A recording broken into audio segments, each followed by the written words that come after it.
कहते कैसे नरकों में क्या यातनाएं होती है। ये तुलसीदास जी महाराज ने तेरी छोटी सी उम्र में साफ कुछ देखा।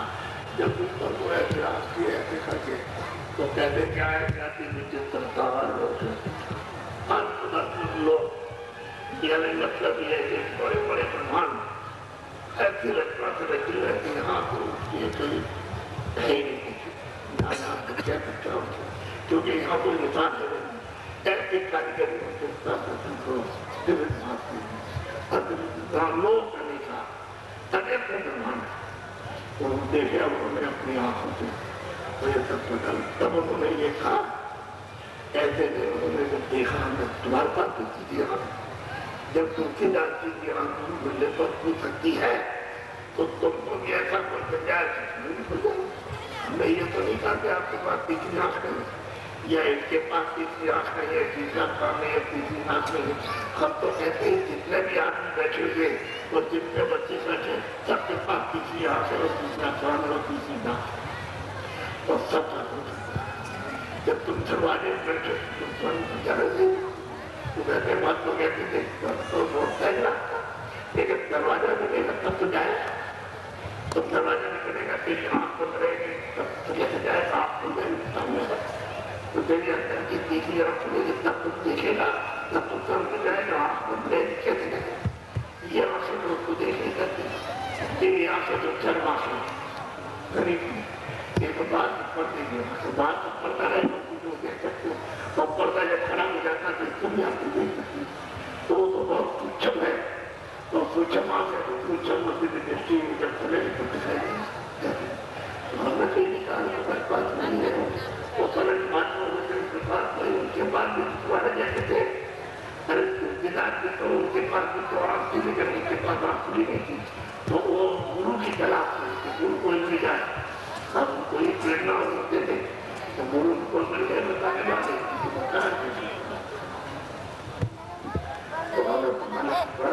तभी तो उसी में लिखते हैं करने के बाद नामा क्षमा क्योंकि और बातों करने लिए जब कर जब नाथी बात को सामने तुमको तो मालूम नहीं पुलिस की क्या चीज और सबक के पास क्या है पता नहीं क्या क्या होता कभी तो बताए हमने वो तो सुनाते हैं पहले सुनते रहते तुम्हारे रामायण में लिखा रहता है तो पहला क्रिया हो जाती साथ ही साथ अब ये कठिन है वो तो जो वचन सबसे उठती रहेगा और आपका दिल काटने लगते कठिन हरे गुरु अल्लाह की बात है ना तो हमें सुनाते रहते हैं और मैंने तो तेरे देते कि जब तुमको ये कहते कि काम में स्वर है तो तुम्हें तो गुजारा से पूछना देता है कि हम जानता है कि आप रखा नहीं जान चलेगा तो आपको रास्ता बता देता तो आप किसी को पूछते हैं कोई जानता है रास्ता हो तो और कहते हो कि हमारे तरफ जितने भी जाने तब सब जाने तो आपने देखा आप उनकी कोई चिट्ठी पत्री भी नहीं आई कि तो लोग चले आ रहे और तो उनके दरवाजे बैठे तो नहीं जा रहे कितनी बड़ी भूल है तो सब कुछ होते हुए तुम्हारे पास और कुछ नहीं हुआ तो जैसा जब तो करदार देता जब आप तुमको नहीं चलेगा तुम कंगाली रहोगे कहाँ क्या है कुछ है और इसमें सोचते रहोगे तो इतनी होगी ये सब मेहनत दिखा जाएगी मिट्टी में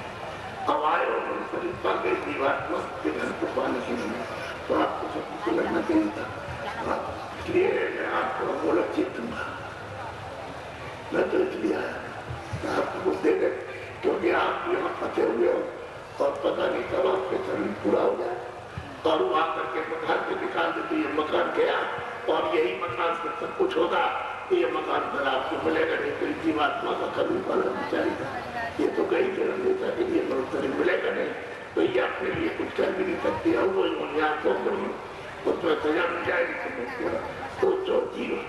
चले गए वो अभी तक लौट करके मनुष्य नहीं पाया कितने मतलब सज्जो त्रेता द्वापर बीच है और मनुष्य का भी तक नहीं रहा और आपको अपनी बात देना पड़ा कि लो मैं तुमको एक शरीर देता हूँ तुम्हें समझते हो कि मैं अभी जाऊंगा तुम्हें शरीर मिल जाए कहाँ मिला अरे किधर से मिलेगा किन कामों से मिल जाएगा तुमने तो ढेर इकट्ठा किया है तो आप होगा तुमने गंदगी का ढेर इकट्ठा कर लिया तो मनुष्य मनुष्य तुझे मिलेगा नहीं कुछ। आपके पास में नहीं हो तब तो आपके पास पूरा कचरा जमा कैसे मिलेगा? वो होगी और नहीं मिलेगी, उसमें सख्त हो जाएगी। तो मेरी यह प्रार्थना है, एक बात आपसे पूछूंगा, आप बच्चे जो बच्चा भेजा भेजने चाहिए सब लोग ऐसे अगर हम कहें कि आप उंगली को ऐसे कर दो, इससे पहले समझ लो ऐसे, और आपने उंगली को अपनी कर दिया तो हम 50 लोगों को खड़ा करते हैं कि जिनकी उंगली ऊपर है उनकी चक्कू लेकर के काट ऐसे कर। तो जब आपकी उंगली काट दी जाए सबकी, तो ये बताओ कि आपको तकलीफ होगी कि नहीं होगी? जोर से बोलो। तो आपको भी होगी। अरे भाई जब आप जानते हो कि हमको तकलीफ होगी तो आप बोलो, आपको तो दया होनी चाहिए। क्या दया होनी चाहिए? अरे तो तकलीफ हो रही है, कितना भी तकलीफ होती है, कितना भी तकलीफ होती है, फिर पीड़ा होती है, हमको भूख लगी है, प्यास लगी है, ये भी हमारी पैसा होगा। हमको घर में जाना लगता है तो कोई सोचता है कि क्या बातों का प्राप्त पूरे दीजिए आपको भी हमारे तो आपको होना चाहिए। तो आप क्या करते हैं? तब आपको भी पता चला कि हमको दर्द होगा। अच्छा जिसकी उंगली कट जाए उनमें से कोई भी आप नहीं बता दो, ये भी पूछने वाला कि तुमको क्या होगा, उनमें भी तुम आप भी अपने नक में दर्द हो गए तो नकार खाने में आवाज सोच गए, क्योंकि सब पूजा बोल रहे करता है हम इसका हो जाए तो आज प्रॉब्लम हो जाए आ जाए और 50-70 से काट के बने बदलेंगे तो समझ गए कि राम से आदमी को तो मजबूरी मेरा पर्चा कट गया है और ऐसा करके तैयारी करके खाली कर देती है। अब उसमें ज्यादा गरीब मजबूर आती है। मेरे काम तेरे सूबेदार तुम खर्चता हो और मैंने का पर्चा कर दिया, इसलिए तुम मकान खाली करने के लिए तैयार हो जाओगे। अब ये दो मतलब एक पेट है, तेरे नाम नहीं पेट पर्चा कट गया है और अब तुम जल्दी करो, मैं आ रहा हूँ मकान खाली करने के लिए, तुम खाली करने का। तो इन सबका हो सोचा तो जब वो राजा हो और पेट काम था उससे काटता हो जब मजबूर हो गया वो मकान हो गया, क्या बात तो तुम कर दी। अब एकदम से दौड़ से पहुंचे आगे खड़े हो गए तो उनकी शकल देख करके खून का फल नहीं लगा,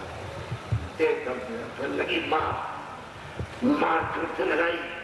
तो बात सब लोग खड़े रहो, पता नहीं चलता, वो चिल्लाता बहुत है। तब वो स्वामी महाराज ने कहा है कि जन्म मरण का तय दुख हुई, इतना अत्यंत दुख और कष्ट पीड़ा होती है कि किताबों में लिखी नहीं जाती। तब उन्होंने कहा क्योंकि बाहर का तो कोई देखता सुनता नहीं कि कौन महाराज कैसी यातना दे रहा और मार सकते उसको और जल्दी निकाल के इधर खड़ा किया तो हिसाब में गया और वो कैमरा लगा तो दोनों को बुलाया कि जो हिसाब निकाल कैमरे में एक है कि नहीं। तो जब एक निकला तो जज बैठा हुआ तो आधे मिनट के अंदर में सब देख के समझा बुझा करके उनको हो जाता और आधे मिनट को उसको पहुंचा दिया, बड़ी बात निकाल दिया। क्या करे बेचारा गरीब, क्या करे काटकार, क्या करे राजा, क्या करे धनीमानी, निकाल के रख दिया। तो ये समझता है गरीब नहीं ढूंढनी पड़ी और उसकी खेती पड़ी और उसका एक मतलब ये कि धन दौलत और राजा का राज में बड़ा किसी ने बजा पाया। ये है काल का देश, आपने अपना त्याग देश छोड़ दिया, दया का देश सागर है तो आपने छोड़ दिया, काल देख लिया है तो खाल देश पे तो आपने भी देख लिया, वो तो खड़ा पड़ेगा, इधर बनाया इधर मस्ती है तो सब फट पड़े। अब तुम मेरे के लिए क्या करोगे, मेरा लड़का था मेरी लड़की थी, हाँ अब वो छाया थी, वो छाया तो आपने अपने हाथ से विनाश कर दिया, आग पर रख करके उसको जला करके उसको बैठ दिया और उधर गड्ढा घूस करके मट्टी डाल के दफना दिया आपने, पानी में उसको फोड़ करके और सब खत्म कर दिया। आपको मिलने वाला तुम जो पूरा करते हो उसके लिए क्या करना, खाली लोग जब शरीर के लिए शरीर तो छाया कि घर में गई अभी तुम्हारी चीज कर कर जाता जो ले देता उसका लेना देगा कि करने इकट्ठे हुए हैं सब लड़का लड़की के भाई ये वो दोस्त और सब लेने होते हैं कि ये और वो तो अपना लेने का तुरंत ये क्या हो रहा है ये क्या हो रहा है वो क्या खेले कर जा ये सब देना पड़ेगा तो फिर वहां जाकर के 84 लड़कों में अब मारता करके तुमको मजबूत किया जाएगा तो तुम जाए मालिक काम तो आ गया से निकाला यही मन है यही तुम्हारी बुद्धि है यही तुम्हारा चित्त है और यही तुम्हारे प्राण है और यही जीवात्मा यही गुण है और कोई दूसरा नहीं इस तरह से निकाला इधर उसमें हाँ और जाकर के मुर्गे को बंद किया एक को हाथी को बंद कर दिया एक को गधे को बंद किया एक को सुअर में बंद किया और एक को मतलब बैल में बंद कर दिया एक को सांप में बंद किया एक को बिच्छू में बंद कर दिया एक को मगरमच्छ में बंद किया तो वहां सबको बंद कर दिया और तो अब यह बताओ कि उनकी सबकी काम खाती है तो बोलो दर्द होगा कि नहीं होगा अब दर्द होगा अब क्योंकि ये जीवात्मा तो यही तो इसी से तो ट्रांसफर हुआ अरे इसी से ट्रांसफर का मतलब इससे निकाल बंद कर दिया तो जब तुमको यहाँ दर्द है उंगली काटने पर दर्द है पैर काटने में कोई हालत छोड़ी तो तुम क्या करते हो मुर्गे में दर्द नहीं कुछ नहीं करनो टांग काट दी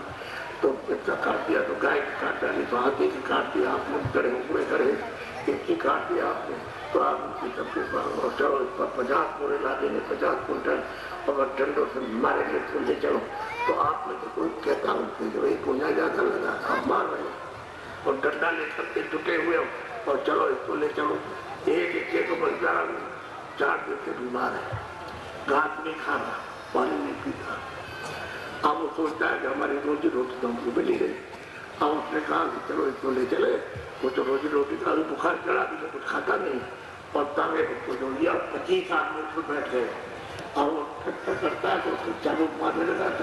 धमके लगा तो उसे चले भी जाता ताकि उसके शरीर में दौड़ करके मारा तो चाबुक उसके मुँह में और उसके बदन में ऊपर छिड़ गया और उसके बेचारों ने कहा टूट गए और उसके सकते हैं गरीब बेचारा नीचे जा रहा तो चले बिल्कुल बात तो जिससे रोजी और रोटी कमाता है अरे बिल्कुल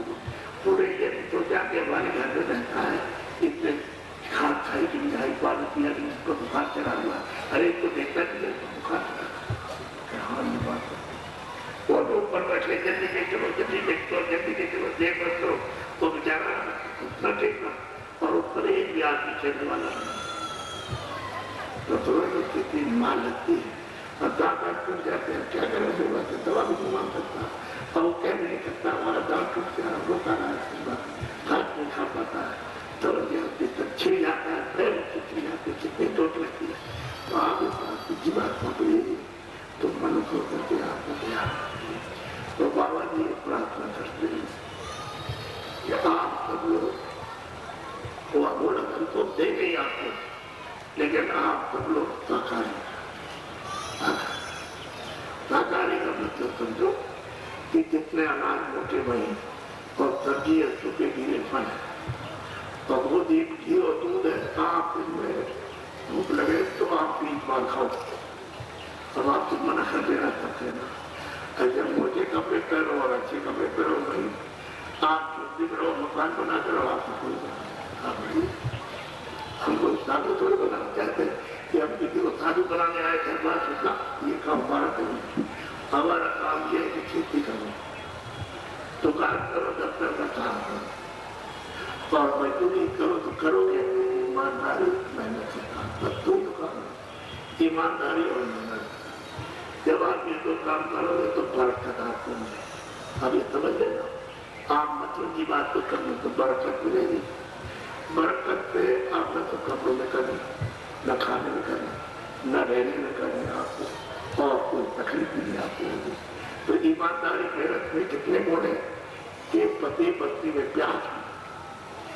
पिता और पुत्र में प्यार एक दूसरे के बात को सुनते आदेश का पालन करते हैं आदर करता है भाई भाई में प्यार ईमानदारी मेरे से करोगे, नहीं करोगे तो पति पत्नी झगड़ा हो जाएगा,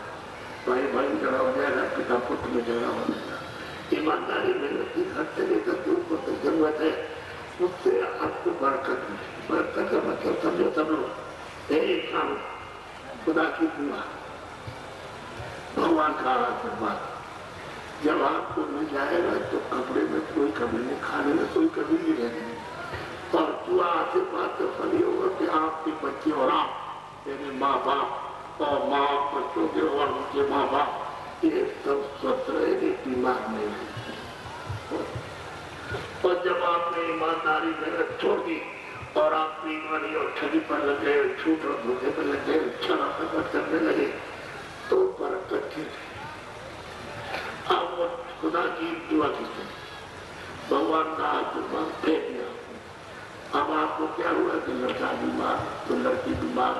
तो पत्नी बीमार, तो पति बीमार, तो माँ बाप बीमार, तो भाई बीमार, तो उसका ब्रेन चला गया, उसका हाथ चला गया, उसकी किडनी काम नहीं करती, खत्म हो गई, और उसको कैंसर हो गया, हो गया, वहां जाओगे तो वहाँ साल भर लगेगा और 10 लाख रुपया खर्चा होगा।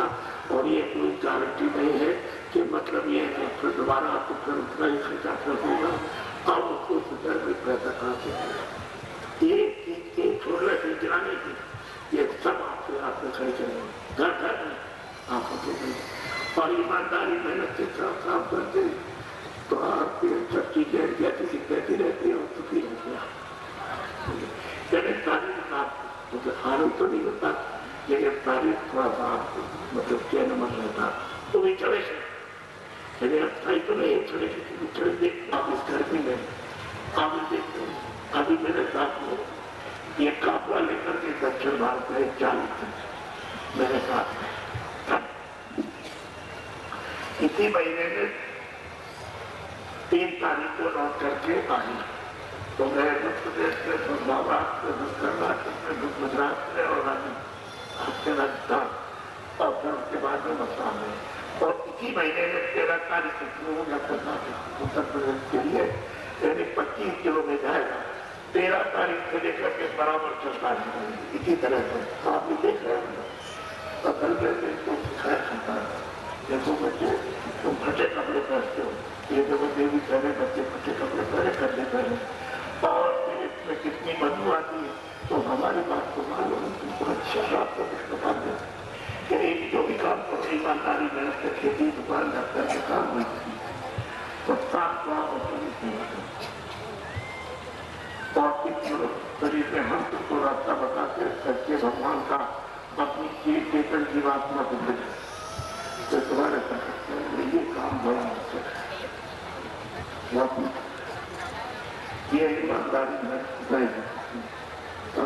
ऐसा है अपने को कमजोर बचो तो 10 से 15 से 1 महीने तक करने हो तो तुमको मजबूती मिल जाए, खड़ा होना हाँ ये कर सकते हैं क्या हम खाए। तो आप मेरे विचारे करते तो हम भी इनके पास खड़े हुए तो इतनी बदबू आए कि काफी कपड़े तो पानी को धोने का बात ही नहाए तो बदबू आती है, मेरे कपड़े फटेंगे। तो बाबू लोग आए पढ़े लिखे थे क्या कभी दिखने वालों को इकट्ठा कर रखा है और ये क्या इसके पास खड़े हो जाओ थोड़ी बदबू आती है तो मतलब ये हमारी तो बदनाम हो जाएगी, पता नहीं क्या पढ़ा है। और अगर तो 1 महीने तक हो समझा 1 महीने में क्या हुआ ये इसका बच्चा तो बच्चे का खर्च करते थे ठीक बच्चा ठीक हो गया, पैसा बच गया जो दवा में लगाते थे परेशान थे। हम इनकी बचत हुई तो उसी पैसे से कपड़े ले आए बच्चे के लिए तो उसको कपड़ा मोटा लिया लेकिन कपड़ा उसको अच्छा फिर बचत हुई दूसरे महीने में तो इसके जरिए मोटे कपड़ा ले आए लेकिन कपड़ा साबित और ठीक ले आए कपड़े के लिए अपना भी उन्होंने पीछे से कपड़ा मोटा खरीदा था तो अब इन्होंने सोचा कि यह समाज करिए। ईमानदारी मेहनत से बड़ा लाभ है कि हमारा परेशानी हो गई, बच्चे बीमार रहते तो पैसा खर्च हो जाता, खाने पीने को बचता नहीं था, सब लोग चिल्लाते थे आप मेरा धीरे उत्कृष्ट तो बड़ी मुश्किल से जाने में समय खर्च और आने में समय खर्च जो रात को चलता हूँ तो धीरे धीरे आता हूँ तो पैसे हमारे पास 150 रुपये बचे तो ऐसा बचत होने लगी इस साइकिल में तो गए 150 रुपये की साइकिल दुकानदार से कहा हम गरीब आदमी हमारे पास तो पैसे नहीं है तो 10 रुपये का कहा तो 10 रुपये करके 40 की साइकिल आगे साइकिल आ गया तो जल्दी आए जल्दी जाए बच्चों की सेवा करे मुझे प्रकाश पहले आदमी को अब आप देख लीजिए इसे पूछ लीजिए पहले तो करने में तैयार थे न भजन करने में तैयार थे और न ईमानदारी मेहनत में तैयार थे तो हो सकता है लेकिन हमने धीरे धीरे प्राप्त बड़ा प्रयोग हो जाता अब इनसे कहा कि तुम चलोगे काफलाम जा रहा तुम चलोगे हमारे साथ तो उन्हें चले गए तो अभी आपको उत्तर प्रदेश बुंदेलखंड में गए 1 महीने के लिए फिर उन्होंने कहा तो साइकिल भी ले गए मोटरसाइकिल और कुछ गाड़ी भी ले गए कार लेकिन वहां से 1 महीने के बाद आए तो तुरंत ही दक्षिण भारत का 40 दिन का तो हमें वही चलोगे 40 दिन के लिए काफला जा रहा है दक्षिण भारत में कभी करेगा मोटरसाइकिल काम नहीं करेगी क्योंकि वहां तो जंगल है नीचे पानी में काम खराब हो जाए तो कोई दुकान भी नहीं है तो कहेंगे मोटर ले ले कहेंगे हमको बचत होने लगी बचत होने लगी और मालिक की दया उन्होंने ले ली मुख्य मेरे साथ 40 दिन तक रहे सभी लोग तेजी में बनाए फिर हमने कहा कि उत्तर प्रदेश का काम भी ना कर चलो मैं गाड़ियाँ लेकर देता हूँ अपनी हम सब उनको पेट्रोल और डीजल देते रहिए गाड़ियाँ उनकी डीजल पेट्रोल का खाते को और तुमको सरकार वैसी होती तो बाबा जी ने तुम दिया अरे पंखी को वो तुम्हारी से पूजा करा करके आराधना करा के प्रार्थना करा के उसको दिलवा सकते हैं इसमें तो 2 बात नहीं है लेकिन बाबा जी वैसे तुम्हारी बुद्धि के अनुसार कुछ नहीं बाबा जी तो मतलब ये है कि बाबा जी सब कुछ है हमको तो आप कहोगे कि साइकिल पे बैठ जाओ तो अगर आप बोलो नहीं तो हम साइकिल राज बैठ जाए आज और आप हमको छेड़ाछाड़ी न करें लेकिन जब हमको साइकिल पे गिरा दोगे और मेरे शरीर को सोचोगे तो ये बात को क्या करें तो कहते हैं तो हम तो हर तरह तैयार हैं हमको कोई दिक्कत वाली बात नहीं है ना हमको कोई शर्म की बात नहीं हम एक आदमी से काम करते रहे तो मतलब 1000 की क्या उन्होंने कहा कि नहीं आपको इतना बड़ा काम कर रहे हो लोग बहुत परेशान करते हैं और आपकी पैर में पैर रोकने से जहर हो गया था और ये तकलीफ है तो बैठे तो बैठे गाड़ियों को तकलीफ थी हमारी गाड़ी खो गई तुमको मैं हो गया सबको कोई गाड़ी बाबा जी पूछ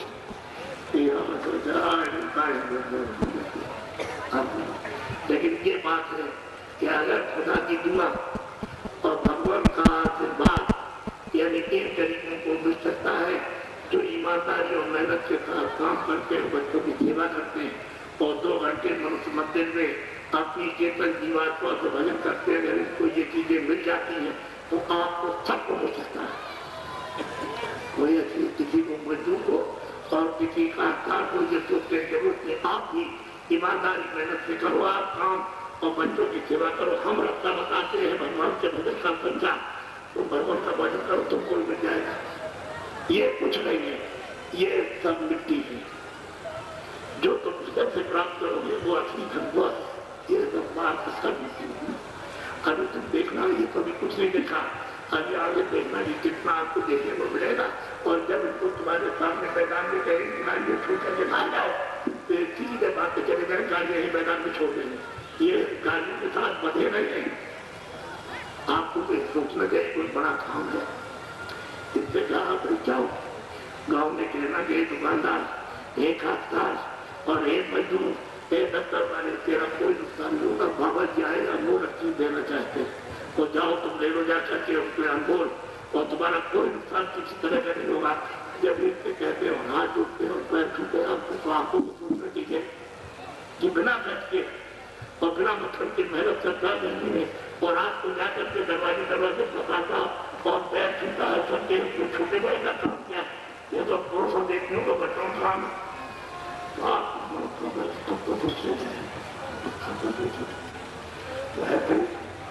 हमने कोई ऐसी बात की थी आप सका मैंने और कर लो अब आप तुम लोग मैंने तो कभी प्रयोग कर दिया आप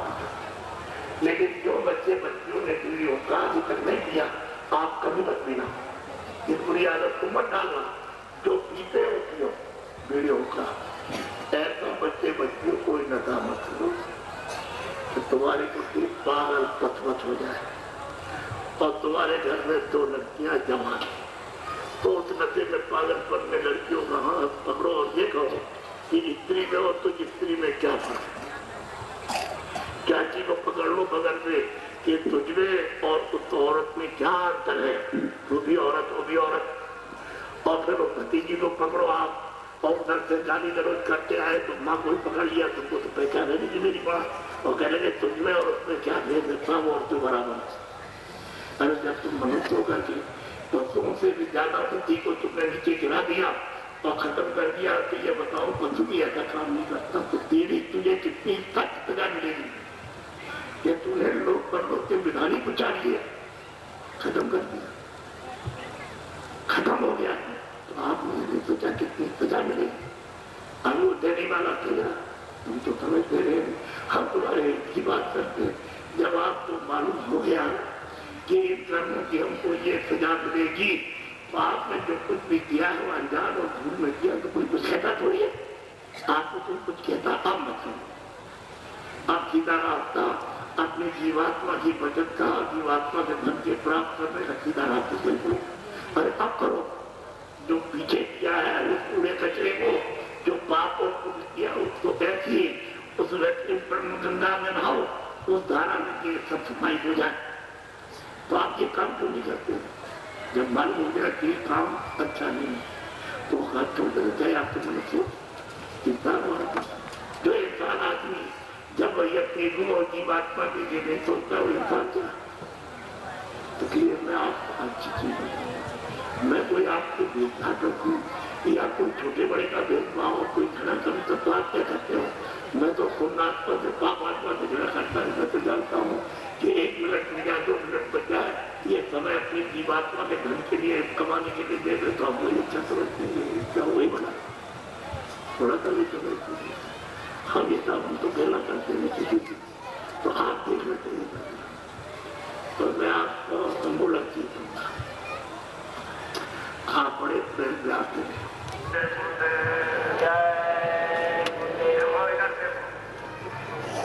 ये जीवात्मा बैठी है दरवाजे पर, उसका यह दरवाजा है, चेतन का घाट प्राप्त करती है इन बातों से कि मेरे प्यारे मंगे द्वारे खड़ा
आपके सामने घटना होती है।